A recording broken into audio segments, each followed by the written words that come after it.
Dalam Bapa, Putra, dan Roh Kudus. Amin. Allah yang penuh kasih, kami bersyukur bahwa Putramu memberikan jaminan.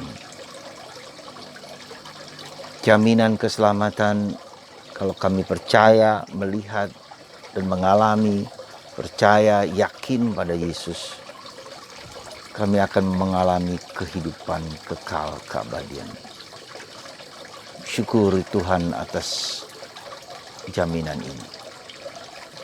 Bantu kami terus untuk mengalami Engkau, tapi juga mewartakan kepada orang di sekitar kami. Terpujilah nama-Mu kini dan sepanjang segala masa. Amin. Para saudaraku terkasih dalam Kristus, hidup kita bukan hanya untuk diri kita sendiri, tapi kita harus membagikan apa yang kita miliki ini kepada orang lain.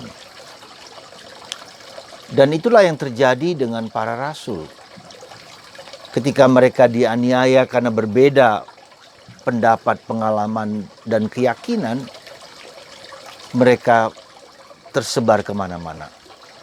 Stefanus yang memiliki keyakinan yang dalam akan Yesus dirajam, dibunuh di hadapan seorang yang nantinya akan menjadi tokoh besar dalam gereja, Saulus, dan kemudian menjadi Paulus. Saudara, iman kita itu adalah anugerah, sekali lagi, sesuatu yang kita terima dari Tuhan. Dan kita iman itu menjadi suatu pergulatan, perjuangan, suatu proses di mana kita dibentuk serupa untuk menjadi serupa, semirip dengan Yesus. Dan kita dipanggil untuk membagikan apa yang kita miliki itu kepada orang lain. Dan salah satu unsur penting di dalam Paskah itu adalah bahwa Tuhan hidup. Kalau kamu percaya kepadaku, kamu tidak akan mati. Sekali lagi, ketika kita percaya akan Yesus, kita tidak akan mati. Kita memiliki hidup kekal, keabadian. Dan mindset ini yang harus diubah dalam cakrawala dan pemikiran kita. Jadi hidup kita berubah dan menjadi baru ketika mindset, ketika cara pikir kita, cara pandang kita, mindset kita yang negatif berubah menjadi positif. Bukan hanya positif, tetapi lebih dalam daripada itu, berubah menjadi sesuatu yang keyakinan yang dalam, menjadi kepercayaan yang dalam.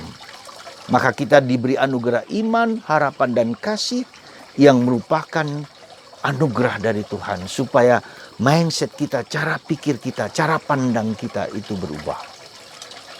Tanpa perubahan mindset ini, yaitu dalam iman, harapan, dan kasih, kita tidak akan mudah untuk membagikan kepada orang lain apa yang menjadi keyakinan kita ini.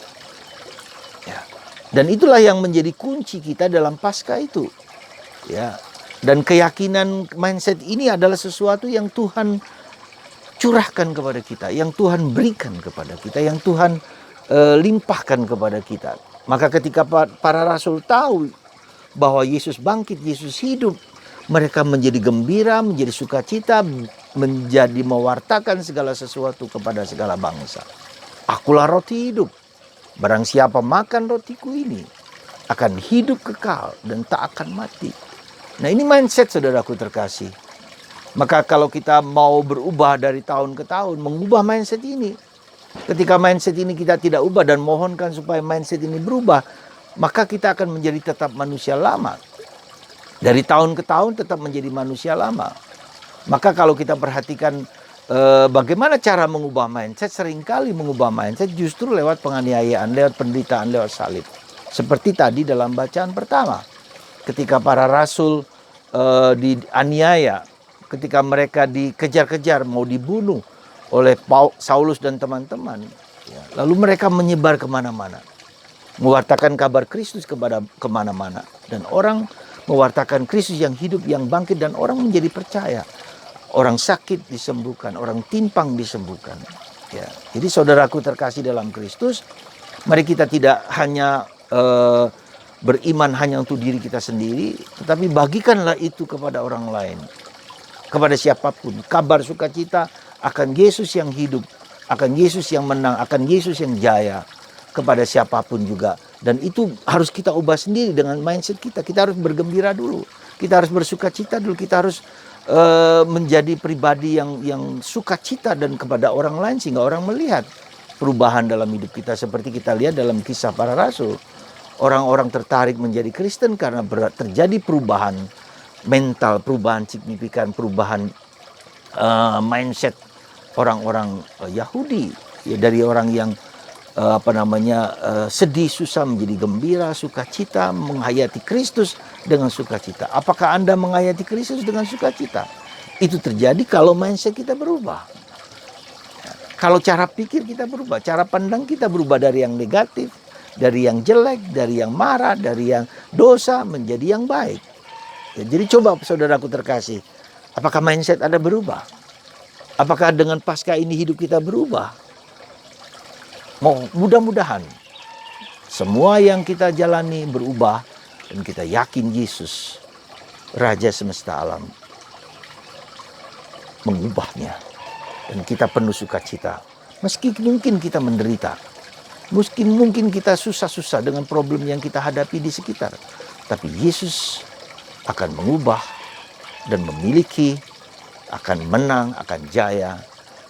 Kristus vincit, Kristus jaya, Kristus menang, Kristus terang cahaya dunia yang baru saja tadi kita rayakan dalam Paskah yang lalu. Semoga Anda dan saya, dan kita semua memiliki keyakinan, memiliki pandangan, memiliki mindset yang berubah dan berubah. Kristus jaya, Kristus menang, Kristus Raja semesta alam. Pergilah, wartakanlah Kristus kemanapun juga kita berada. Karena dia menang atas segala sesuatu. Sekali lagi, Kristus menang atas segala sesuatu, kekuasaan manapun, di surga, di langit, di bumi, di bawah bumi, di laut, di gunung, wherever, dimanapun juga, Kristus jaya, Kristus menang. Tuhan memberkati Anda. Pergilah, wartakanlah Kristus kemanapun Anda pergi. Tuhan memberkati Bapa, Putra, dan Roh Kudus. Amin.